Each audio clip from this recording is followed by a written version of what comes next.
caught in the crossfire. It's caught in the What's up, guys? Lance the Obscure Movie Guy coming to you once again with another fun-filled, fact-filled video that you probably won't care about, but we're gonna do it anyways, trying to change the world one post at a time. So over at the mustacheandthebeard.com, they've officially made me a part of the team, which is exciting. So in working with that theme, I'm going to piggyback off of them, because over at the Mustache and the Beard, it is May Space Days, obviously in honor of May the 4th, Star Wars Day, May the 5th, Revenge of the 5th, and anything else. So Space May Days at the Mustache and the Beard, so I wanted to piggyback off of that and do a video on a television series that I absolutely fell in love with a couple years ago, but unfortunately it only lasted a whole 10 episodes. But I wanted to touch on that. I was going to do this video eventually anyways, but I thought no time like the present. It is a sci-fi show. I wrote a blog about it over on the mustacheandthebeard.com, so be sure to go over there and check that out. But the show I want to talk about that only lasted 10 episodes was on the SyFY channel, simply titled Vagrant Queen. Vagrant Queen premiered on the SyFY channel on March 27th, 2020 and ran for 10 episodes before it was promptly canceled on June 26th of that same year. The show was co-produced by Blue Ice Pictures and based on the Vault comic book series of the same name, written by Magdalene Visaggio and illustrated by Jason Smith. The star showed Adriyan Ray, from Chicago Fire and The Game, as Alita, an alien queen on the run from her home planet after seeing revolutionaries kill her family. Tim Rozon, from Winona Earp and Schitt's Creek, plays Isaac, who is the only quote-unquote human on the show.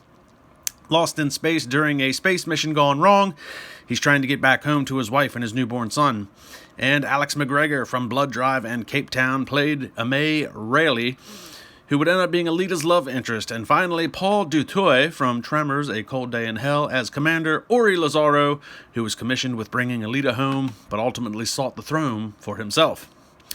Though the show only lasted 10 episodes, it left a standing impression with not just me, but its very small and passionate group of fans. SyFY claimed a lack of viewership and low ratings for the reasons for canceling the show, but I think ultimately it was bad scheduling and poor time slots. The show was announced on May 17th of 2019.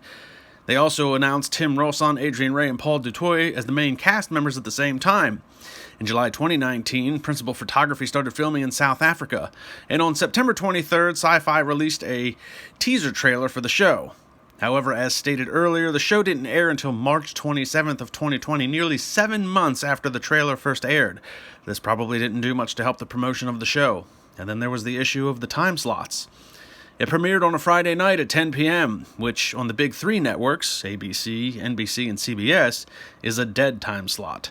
It is where they put shows to die and run out their season before ultimately being canceled. Now, I will give SyFY some grace in this regard, because science fiction as it is very vast and large, but it's a niche market as well. So I do believe given some consistency, the show could have garnered an audience. However, the episode that was set to air on April 17th of that year was moved to Thursday, April 23rd at 11 p.m., and it is there where the show would finish out its run, thus sealing the fate of the show. If Fridays at 10 are a dead time slot, then Thursdays at 11 was certainly the nail in the coffin. And then on June 26th, SyFY officially announced it would not be getting a second season. And even though we only got 10 episodes, it's worth the watch for a number of reasons. The thing I love most about this show is the practical special effects. While the show did use a lot of CGI for large shots of spaceships and planets, everything else was built with practical special effects. Sets were built in conjunction with green room shooting, makeup artists brought creatures and humanoid aliens to life, and puppeteers would bring larger creatures to life for some close-ups to give the show a sense of some realism. The costumes and outfits were actual material, not a motion capture shoot, much like Iron Man. And everything looked really good. The lighting for the show was entrenched in neon and black lighting, and the soundtrack of the show was a mix of current and retro synthwave music that was a throwback to the 80s futuristic shows like Knight Rider and Airwolf, but made it feel more like something that we've never heard before. they had what could only be referenced as a mannequin challenge scene in every episode. To try and explain this is a freeze frame, if you will, of an action sequence in which the camera pans around an ongoing action scene while everyone is in some sort of form of suspended animation. A nod, if you will, to the show's origins of being a comic book. It was as if they were trying to bring a page out of the comic book to life. And then there was the chemistry on set between the actors. Tim Rozon was obviously the most famous and seasoned actor of the main cast, but never showed any type of superiority over the other actors or characters. His character Isaac was a con artist, a smuggler who never could find the right group of people to fit in with because he was essentially the only human on the show, presumably the galaxy. Isaac had you often thinking one thing when in fact he was doing something completely different. He was a bit of an anti-hero, always trying to do the right thing but the wrong way.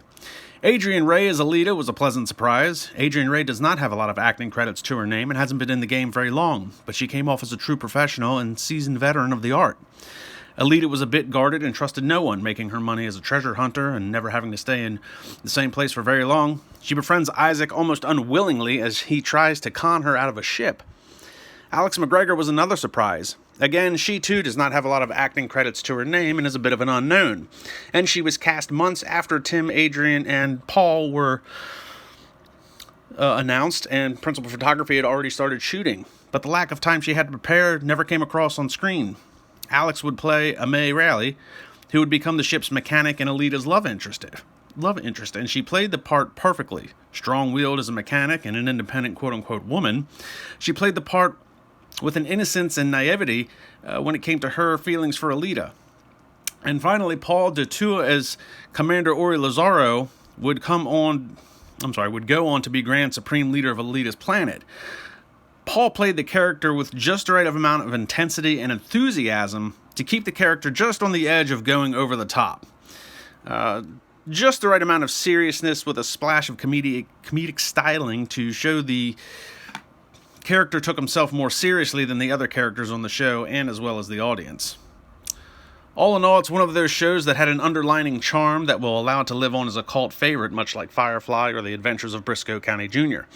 It was a show that was never given a chance to survive, but left a big impression in the short time it was here.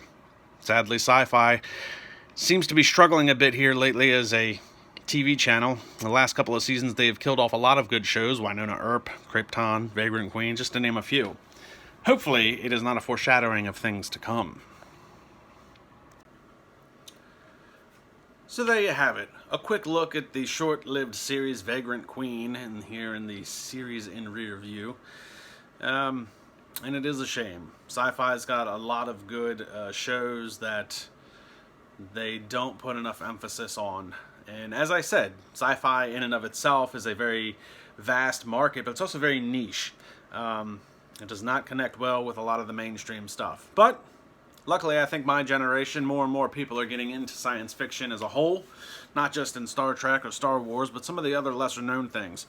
And Vagrant Queen, the comic, is still in circulation, so the story does still continue beyond the television show, so there's always that to look forward to. So, hope this was informative. Hope you enjoyed the video. Like, subscribe, and comment to the YouTube channel. Check me out on Facebook. Be sure to go over to themustacheandthebeard.com. Check them out. They also have a YouTube channel, The Mustache and the Beard, for more May Space Days.